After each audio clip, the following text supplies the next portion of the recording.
Good afternoon, ladies and gentlemen, and very proudly we welcome you to South Africa's top 100 golf courses, the second ranked course in the country, Pearl Valley. We're very proud to say that the driving range component of that, based on the matrix and the feedback given, we were ranked #1. So very proud of that accolade, and naturally want to keep it that way. So we just want to run through a couple of base etiquettes on driving range, stuff that you probably have heard in the past, but just a reminder. So as you know, we've got the bay dividers and the ropes on the driving range. Please be careful if you put the ball too close to the front rope.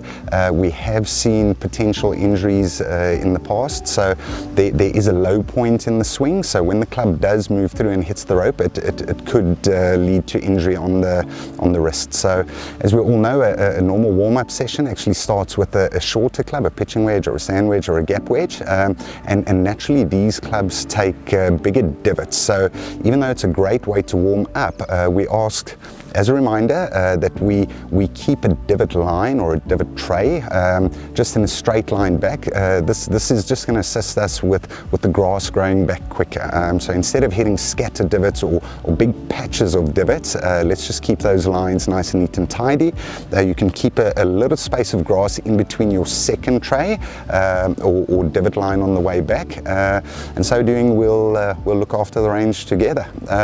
So one thing we must make mention of is when we are hitting those wedges, it's quite an impactful sport. So if we are hitting the divots, especially with the wedge, in the summer season, there's not a lot of give, so we need to be careful of sort of overuse injuries.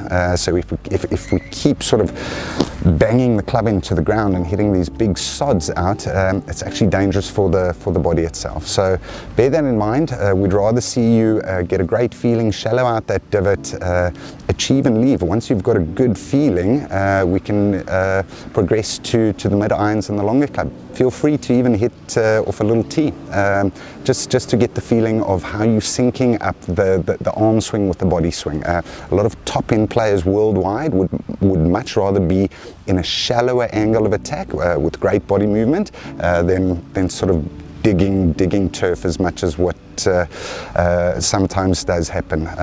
Last but not least, we've been fortunate enough, and a member's been kind enough to donate a explainer or training aid on the driving range. So please feel free in off-season or in off-peak times on the driving range, in the teaching bay, please can make use thereof. Ensure we'll leave us sanitizer bottles, but ensure to sanitize the grip afterwards. And other than that, we look forward to seeing you on the driving range. All the best.